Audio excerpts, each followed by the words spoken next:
Nous avons jusqu'à présent étudié et modélisé le fonctionnement de cycles thermodynamiques de turbines à gaz fonctionnant en cycle fermé avec combustion externe et donc un échangeur de chaleur permettant d'échanger de la chaleur avec la source chaude et la source froide.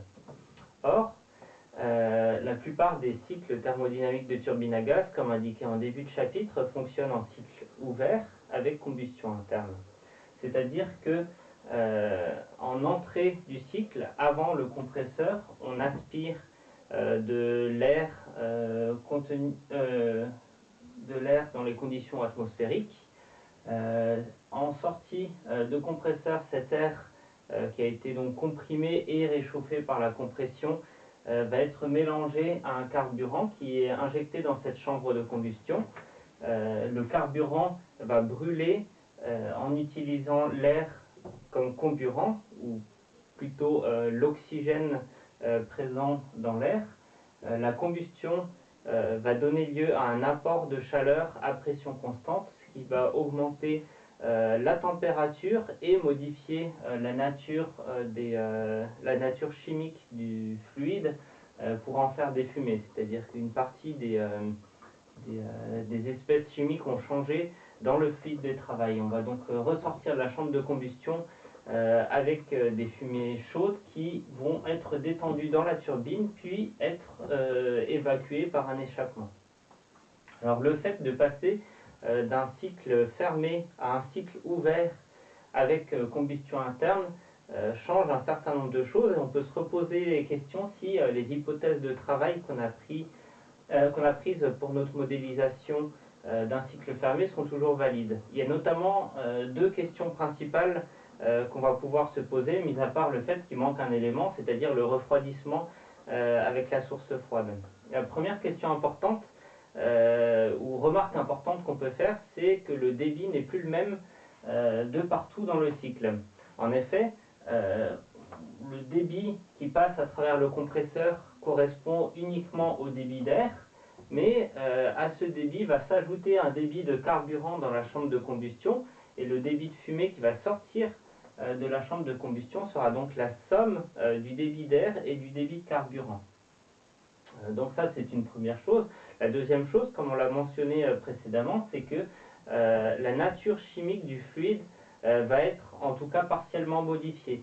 Ici, nous avons de l'air qui rentre, c'est-à-dire globalement un mélange de dioxygène et de diazote. On va lui injecter un carburant qui est généralement un mélange de pas mal d'espèces chimiques hydrocarbonées. Une réaction de combustion va avoir lieu et donc dans les fumées, notamment le carburant aura disparu étant donné qu'on a généralement une combustion complète, mais on va avoir aussi une partie du dioxygène qui aura disparu et on va se retrouver avec du CO2 et avec des vapeurs d'eau dans les fumées.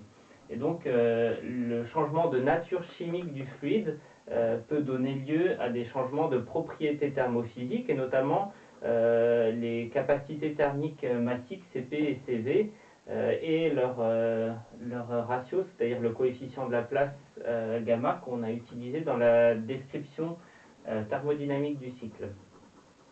Alors sur ces questionnements, on peut quand même faire deux remarques importantes. La première remarque, c'est que en prenant de l'air comme comburant et non pas du dioxygène, on se retrouve toujours avec entre 75% et 80% de diazote dans le mélange de gaz qui rentre dans la chambre de combustion. 75 à 80%, ça dépend si on raisonne en pourcentage massique ou en pourcentage molaire. Ceci a donc comme influence que la grande majorité du fluide qui va venir par l'intermédiaire de l'air dans la chambre de combustion sera du diazote et que celui-ci ne va pas participer à la réaction chimique de combustion. Donc le même diazote qui rentre ici dans notre compresseur sera ce diazote qui va ressortir de la chambre de combustion. La deuxième remarque qu'on peut faire, c'est que on ne peut pas avoir dans des turbines à gaz une combustion à la stoichiométrie. Alors pour être clair, la stoichiométrie, c'est la proportion idéale de carburant et de comburant, c'est-à-dire d'air, de telle sorte que la totalité du carburant soit entièrement brûlée et que la totalité du dioxygène présent dans le comburant soit utilisée pour cette réaction de combustion. Donc c'est la bonne proportion qui fait en sorte que dans les fumées, on n'aura plus de carburant, mais à la place on aura principalement du CO2 et de l'eau, mais on n'aura plus non plus de dioxygène. Si jamais on fait une réaction de combustion à la stoichiométrie, le problème c'est que ça va mener à une température de fumée beaucoup trop élevée par rapport à la température admissible en entrée de turbine. Et donc pour pouvoir abaisser la température des fumées et se limiter donc aux alentours de 1200 à 1500, 1600 degrés Celsius, en fonction de ce qui est admissible en entrée de turbine, on va avoir recours à un excès d'air relativement important. C'est-à-dire qu'on va admettre dans le compresseur et donc dans la chambre de combustion plus d'air que celui qui est nécessaire directement à la réaction de combustion avec le carburant.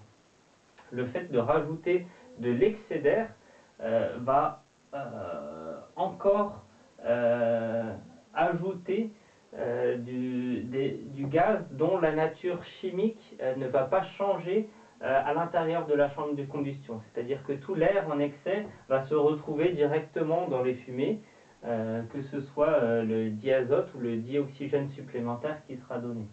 Donc avec ces deux éclairages, on peut quand même faire deux approximations. La première approximation, c'est de considérer que le débit massique de carburant sera très très faible vis-à-vis du débit massique d'air, c'est-à-dire de comburant.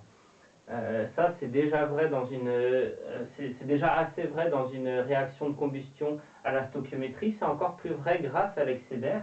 Donc, la première approximation qu'on va pouvoir faire, c'est de considérer que le débit de fumée est à peu près égal au débit d'air dans notre installation, et donc qu'on va pouvoir considérer que le débit reste constant sur tout notre cycle pour notre analyse thermodynamique. C'est généralement une hypothèse qui est plutôt valable.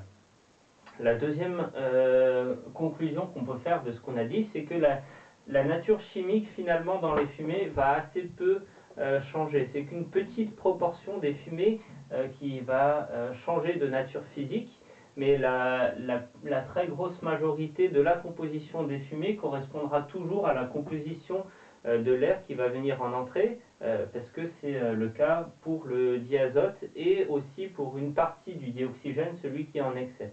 Et donc la deuxième approximation plutôt réaliste qu'on va pouvoir faire, c'est de considérer que les propriétés thermophysiques, et notamment le Cp et le Cv des fumées,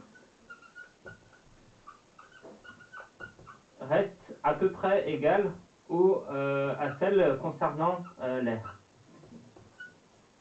Cp de l'air. En fait, ce qu'il faut bien se rendre compte concernant les propriétés thermophysiques, c'est que elles changent beaucoup plus dû aux variations de température dans notre cycle que dû au changement de propriété, au changement de nature chimique du fluide dû à la combustion.